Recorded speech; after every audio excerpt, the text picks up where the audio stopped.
Assalamualaikum warahmatullahi wabarakatuh. Salam sejahtera untuk kita semua. Puja dan puji syukur marilah kita panjatkan kepada Tuhan Yang Maha Esa sehingga kita dapat dipertemukan lewat video ini. Pertama-tama saya ucapkan terima kasih banyak kepada Ibu Dr. Cucun Suningsih SPD MPD selaku dosen pengampu mata kuliah pengelolaan pendidikan dan rekan-rekan satu tim saya sehingga video presentasi ini bisa dikemas dengan baik. Di sini saya akan memperkenalkan anggota kelompok 8 terlebih dahulu, karena jika tak kenal maka tak sayang. Pertama, perkenalkan nama saya Farah Fitria Rahma Ali dengan NIM 2102653. Dalam diskusi kali ini saya akan berperan sebagai moderator sekaligus pemateri pertama. Yang kedua, ada rekan satu tim saya yaitu Melinda Khairunisa dengan NIM 2102363 yang akan berperan sebagai pemateri kedua. Dan yang terakhir ada Yuni Nur Adilah dengan NIM 2102434 yang akan berperan sebagai pemateri ketiga. Baik, selanjutnya saya akan menyampaikan susunan topik yang akan dibahas dalam video ini. Pembahasan pertama yaitu tentang manajemen dan peserta didik. Lalu yang kedua ada pengertian manajemen peserta didik. Yang ketiga tujuan, fungsi, dan prinsip manajemen peserta didik. Yang keempat pendekatan manajemen peserta didik. Yang kelima ruang lingkup manajemen peserta didik. Yang keenam layanan khusus penunjang kegiatan peserta didik. Dan yang terakhir kesimpulan. Baik, tanpa berlama-lama, pemateri yang pertama akan disampaikan oleh saya sendiri, yaitu tentang manajemen dan peserta didik. Kata manajemen berasal dari kata manajemen dalam bahasa Inggris yang terdiri dari kata manage atau to manage yang berarti menyelenggarakan, membawa, atau mengarah. Menurut Danim, kata manage juga bermakna mengurus, mengelola, mengatur, melaksanakan, atau menata. Sedangkan, menurut Undang-Undang Nomor 20 Tahun 2003, Pasal 1 Ayat 4, peserta didik adalah anggota masyarakat yang berusaha mengembangkan potensi diri melalui proses pembelajaran yang tersedia pada jalur, jenjang, dan jenis pendidikan tertentu. Selanjutnya, materi yang akan kita bahas adalah pengertian manajemen peserta didik. Setelah menyimak pengertian manajemen dan peserta didik, jadi apa sih manajemen peserta didik itu? Menurut Nasihin dan Sururi, manajemen peserta didik merupakan upaya untuk memberikan layanan yang sebaik mungkin kepada peserta didik, semenjak dari proses penerimaan sampai saat peserta didik meninggalkan lembaga pendidikan atau sekolah karena sudah tamat atau lulus mengikuti pendidikan pada lembaga pendidikan atau sekolah itu. Sedangkan, menurut Knežević, manajemen peserta didik adalah layanan yang memusatkan perhatian pada pengaturan, pengawasan, dan layanan siswa di kelas dan di luar kelas seperti pengenalan, pendaftaran, layanan individual seperti pengembangan keseluruhan kemampuan, minat, kebutuhan sampai ia matang di sekolah.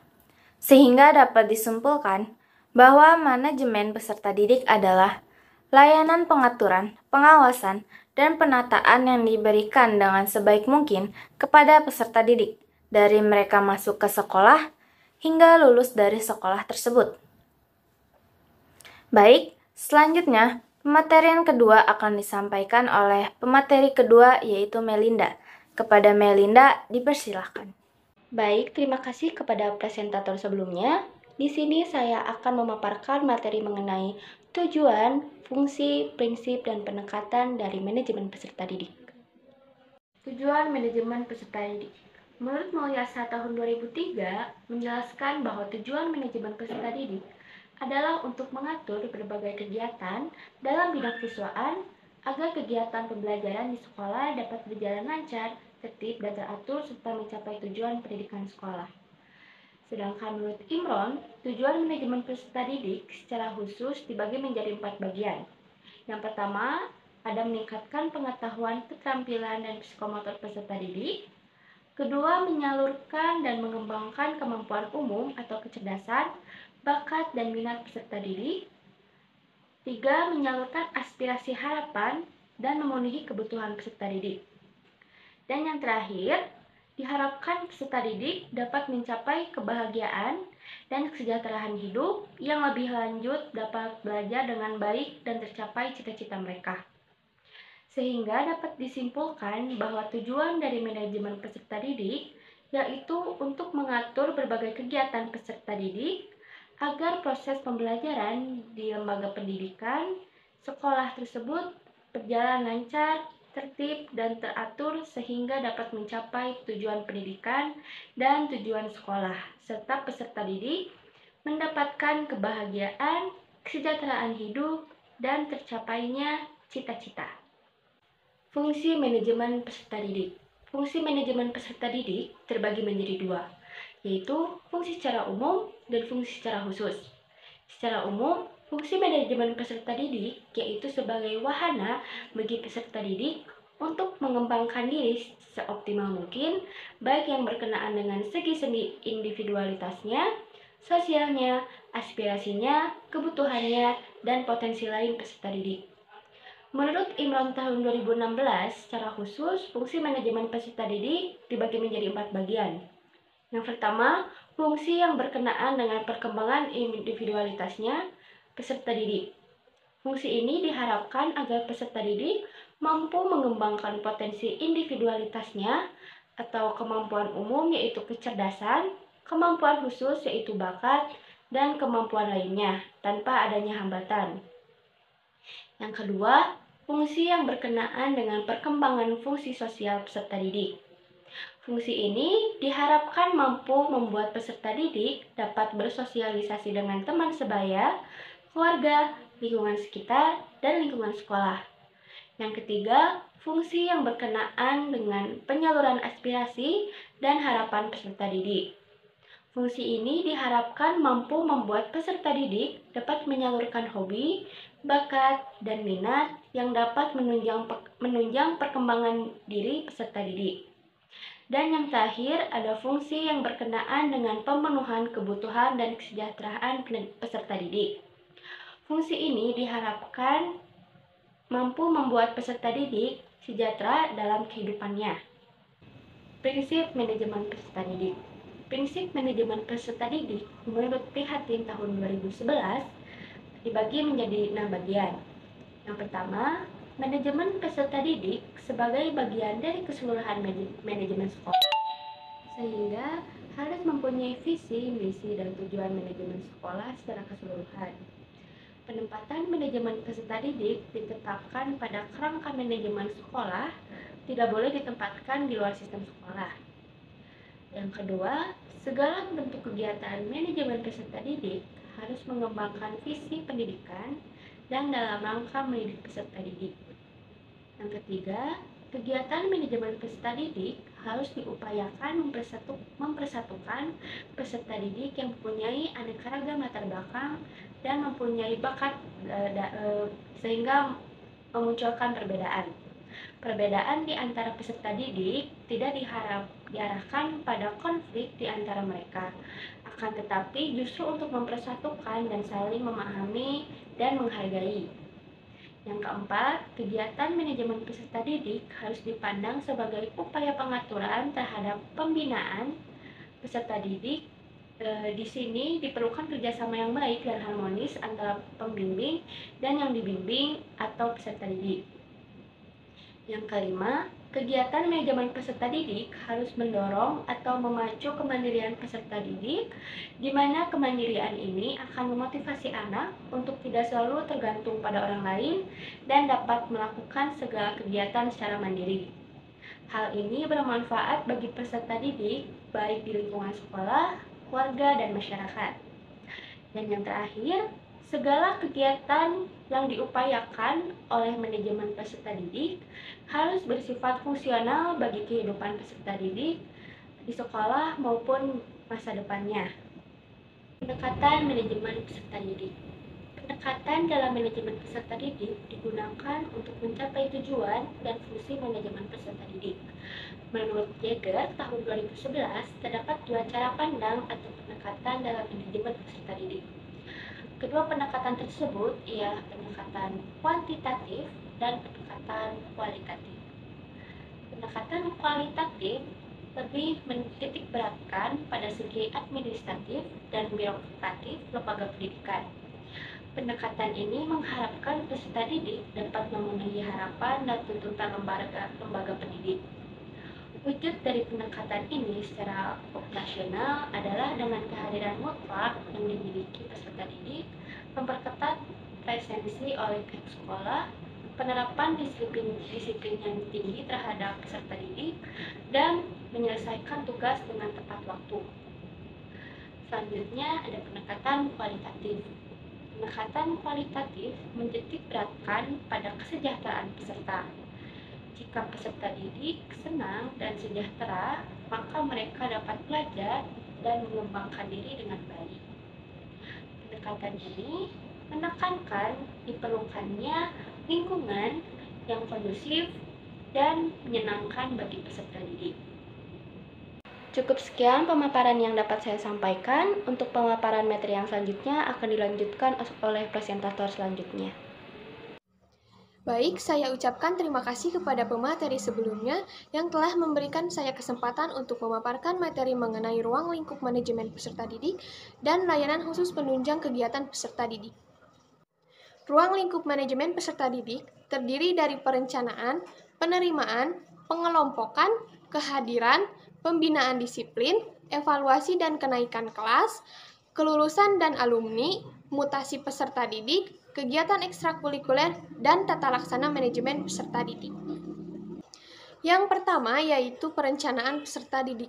Dalam perencanaan peserta didik terbagi menjadi dua tahap. Yang pertama yaitu tahap sensus sekolah, dan yang kedua yaitu tahap penentuan jumlah peserta didik yang akan diterima. Dalam tahap sensus sekolah, di mana pihak lembaga pendidikan mengumpulkan informasi mengenai keberadaan anak-anak usia sekolah di lingkungan sekitar, sehingga dari informasi tersebut pihak lembaga sekolah akan mampu merencanakan layanan seperti apa yang akan mereka berikan kepada peserta didik tersebut. Yang kedua yaitu tahap penentuan jumlah peserta didik yang akan diterima. Dalam menentukan jumlah peserta didik yang akan diterima, pihak lembaga sekolah harus memperhatikan sarana dan prasarana dan memperhatikan jumlah peserta didik yang ada dalam satu kelas. Karena apabila jumlah peserta didik yang ada dalam satu kelas terlalu banyak, maka kegiatan pembelajaran pun dikhawatirkan tidak akan kondusif. Ruang lingkup yang kedua yaitu mengenai penerimaan peserta didik. Dalam penerimaan peserta didik terbagi menjadi 3 tahap. Yang pertama yaitu ada kebijakan dalam penerimaan peserta didik, yang kedua yaitu ada sistem penerimaan peserta didik, dan yang ketiga yaitu tentang orientasi peserta didik. Yang pertama yaitu mengenai kebijakan dalam penerimaan peserta didik. Dalam kebijakan dalam penerimaan peserta didik ini berisikan tentang aturan dalam menentukan jumlah peserta didik yang akan diterima. Karena dalam menerima jumlah peserta didik seperti yang telah dijelaskan secara singkat tadi, yaitu bahwasanya harus memperhatikan tentang sarana prasarana, lalu kondusifan dalam satu kelas, lalu selain itu memperhatikan tentang daya tampung, jumlah tenaga kependidikan, dan lain-lain. Yang kedua yaitu tahap sistem penerimaan peserta didik. Sistem penerimaan peserta didik terbagi menjadi 2 jenis. Yang pertama yaitu sistem seleksi, dan yang kedua yaitu sistem promosi. Sistem seleksi berarti dalam penerimaan peserta didik, pihak lembaga sekolah menyeleksi calon peserta didik tersebut. Misalnya dapat berupa seleksi peserta didik dengan tes pengetahuan atau tes kesiapan peserta didik tersebut. Yang kedua yaitu ada sistem promosi. Dalam sistem promosi biasanya pihak sekolah mempromosikan sekolah mereka melalui berbagai cara sehingga sekolah mereka dapat dikenali oleh masyarakat dan masyarakat pun tertarik untuk menyekolahkan anak mereka di sekolah tersebut. Yang ketiga yaitu tahap orientasi. Orientasi atau pengenalan lingkungan sekolah terhadap peserta didik dapat berfungsi untuk mengenalkan lingkungan baru, sehingga diharapkan peserta didik tersebut menjadi betah di lingkungan baru tersebut. Yang kedua yaitu mengenalkan tata tertib atau aturan yang ada di sekolah yang diharapkan peserta didik dapat mematuhi aturan tersebut.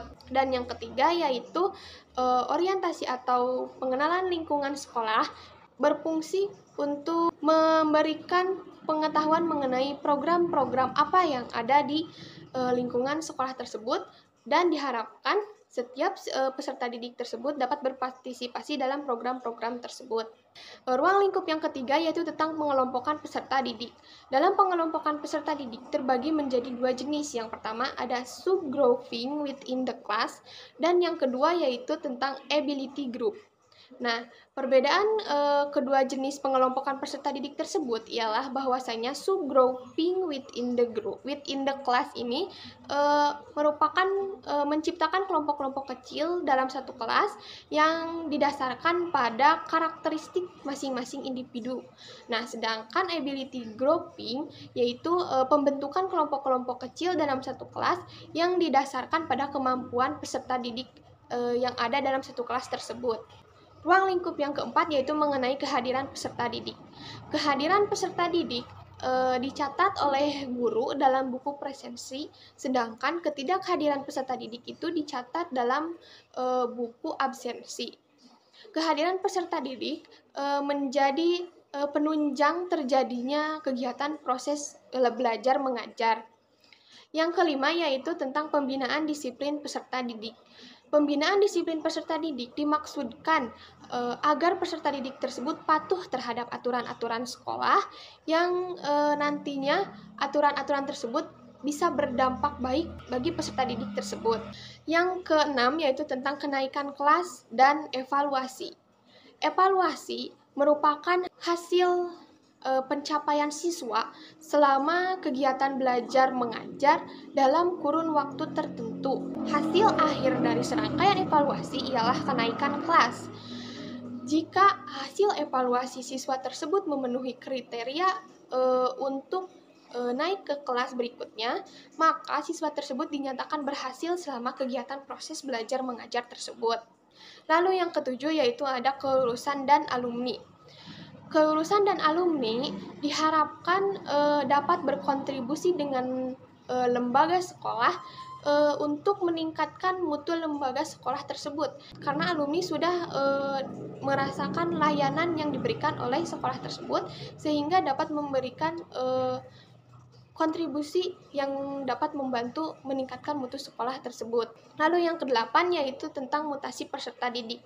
Mutasi peserta didik atau perpindahan peserta didik baik dari satu sekolah ke sekolah lainnya atau yang disebut dengan mutasi ekstern, atau perpindahan peserta didik dalam satu sekolah atau yang disebut dengan mutasi intern. Pencatatan perpindahan peserta didik ini dilakukan oleh pihak lembaga sekolah yang dicatat dalam daftar mutasi peserta didik. Yang kesembilan yaitu tentang kegiatan ekstrakurikuler. Kegiatan ekstrakurikuler diadakan oleh lembaga pendidikan untuk membantu meningkatkan dan mengembangkan kemampuan dan bakat yang dimiliki oleh peserta didik tersebut. Kegiatan ekstrakurikuler yang ada di berbagai sekolah biasanya beragam dan memiliki ciri khas masing-masing. Yang terakhir yaitu tentang tata laksana manajemen peserta didik. Tata laksana bertugas untuk mencatat dan melaporkan kemajuan peserta didik. Dalam kegiatan mencatat dan melaporkan kegiatan peserta didik tersebut, tata laksana manajemen peserta didik membutuhkan instrumen atau alat yang diperlukan. Alat-alat tersebut berupa buku induk, buku kleper, buku catatan pribadi peserta didik, daftar mutasi, daftar absensi, lalu daftar presensi, buku rapot, leger, daftar nilai, dan lain-lain. Selanjutnya kita akan lanjut ke materi mengenai layanan khusus penunjang peserta didik. Layanan khusus penunjang peserta didik ada layanan perpustakaan, layanan kantin, layanan koperasi, layanan transportasi sekolah, layanan kesehatan sekolah, layanan bimbingan dan konseling, layanan laboratorium, dan layanan asrama. Layanan perpustakaan merupakan layanan yang memberikan bantuan berupa pengetahuan dan wawasan baru terhadap peserta didik, juga dapat dimanfaatkan oleh guru untuk mencari bahan sumber ajar. Lalu yang kedua yaitu layanan kantin. Layanan kantin yang ada di berbagai sekolah diharapkan dapat memenuhi nutrisi dan gizi setiap peserta didik. Oleh karena itu, pihak sekolah diharapkan dapat mengontrol kantin-kantinnya yang ada di sekolah, apakah kantin tersebut sudah menyediakan makanan sehat atau belum. Lalu yang ketiga yaitu layanan koperasi. Layanan koperasi diberikan untuk memenuhi kebutuhan mendadak peserta didik. Lalu yang keempat yaitu layanan transportasi sekolah. Layanan transportasi sekolah diharapkan dapat menunjang proses kegiatan belajar mengajar menjadi lebih aman, di mana peserta didik dapat pulang dan berangkat sekolah tepat waktu. Lalu yang kelima yaitu tentang layanan kesehatan sekolah. Layanan kesehatan sekolah biasanya berupa unit kesehatan sekolah atau UKS. Dan yang keenam yaitu tentang layanan bimbingan dan konseling. Layanan bimbingan dan konseling ini diharapkan dapat membantu peserta didik yang mengalami kendala atau yang mengalami masalah baik di luar lingkungan sekolah maupun di dalam lingkungan sekolah.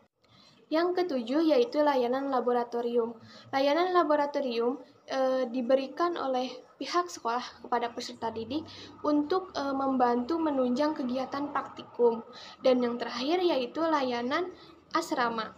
Layanan asrama yang ada di sekolah dasar terlihat jarang, namun biasanya layanan asrama ini ada di jenjang SMA atau SMP. Layanan asrama ini diberikan untuk membantu peserta didik yang tempat tinggalnya jauh dari sekolah, sehingga mereka dapat memanfaatkan layanan asrama tersebut. Mungkin cukup sekian pematerian mengenai ruang lingkup manajemen peserta didik dan layanan khusus penunjang kegiatan peserta didik yang dapat saya paparkan. Selanjutnya saya kembalikan lagi kepada moderator. Baik, setelah kita mendengarkan pematerian-pematerian hebat yang dibawakan oleh rekan kelompok saya, jadi dapat disimpulkan bahwa manajemen peserta didik merupakan kegiatan pengaturan layanan yang dilakukan oleh pihak sekolah terhadap peserta didiknya, agar seluruh kegiatan berjalan lancar dan tercapainya tujuan-tujuan pendidikan.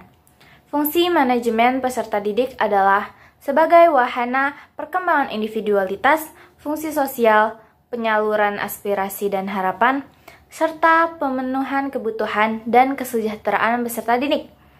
Seluruh kegiatan manajemen peserta didik haruslah berpandangan terhadap prinsip-prinsip, seperti visi misi tujuan dapat mempersatukan, membimbing, mendorong atau memotivasi, dan bersifat fungsional. Dalam manajemen peserta didik digunakan pendekatan kualitatif dan pendekatan kuantitatif. Ruang lingkup manajemen peserta didik terdiri dari perencanaan peserta didik, penerimaan peserta didik, pengelompokan peserta didik, kehadiran peserta didik, pembinaan disiplin peserta didik, kenaikan kelas, dan evaluasi hasil belajar peserta didik, kelulusan dan alumni mutase peserta didik, kegiatan ekstrakurikuler, dan yang terakhir, tata laksana manajemen peserta didik. Baik, selesai sudah pematerian yang telah disampaikan oleh kami dari kelompok 8 tentang pengelolaan peserta didik. Dalam video ini, saya ucapkan terima kasih kepada teman-teman semua yang sudah menonton. Kurang lebihnya mohon maaf. Sampai bertemu lagi di video selanjutnya. Wassalamualaikum warahmatullahi wabarakatuh.